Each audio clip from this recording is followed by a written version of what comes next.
Some biblical scholars suggest that Israel's high priests, anticipating the destruction of this city, stashed the ark deep in a cave under Jerusalem's Temple Mount for protection. It is also believed that centuries later, the ark was discovered in its hiding place and was taken away to safety by a group known as the Knights Templar. The Knights Templar were monks who were trained to fight as soldiers in the Holy Land during the Crusade, from the 1100s up until the 1300s. They discovered a great treasure. They themselves describe it as a great biblical treasure.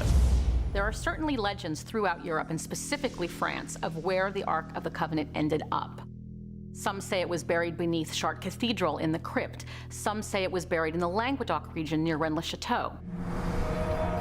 And we know that the Nazis excavated in depth in these mountains looking for the Ark of the Covenant. But some believe the Ark's journey didn't end in France, and that eventually it was taken even further to the north. There's been a rumor for years that the Templar treasure was actually taken through France by the Templars, and the story goes that it was then taken to Rosslyn Chapel in Scotland for safekeeping.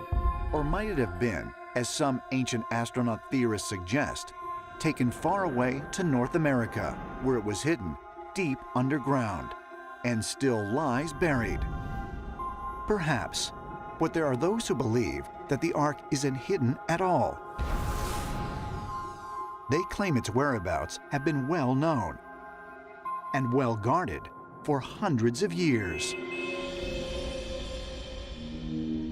Axum, Ethiopia, the Church of St. Mary of Zion. A solitary monk who is not allowed to leave the grounds is charged with guarding the church's holiest relic.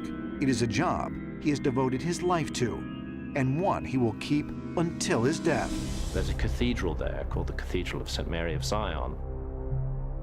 And I started talking to the monk who guarded the chapel. And he told me that lying in that chapel was the original Ark of the Covenant. Now, at first it seemed to me like an incredibly tall story, but as I began to look into it, I realized that there was something to the Ethiopian claim.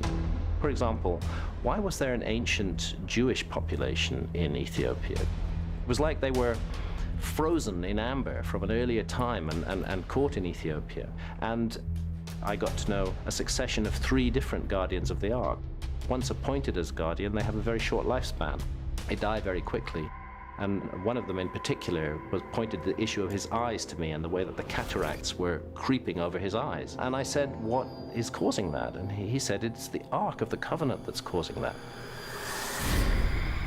He said, the Ark is a thing of fire. And there was such truth and power in his words that I began to feel very strongly that the Ethiopians could indeed have this object.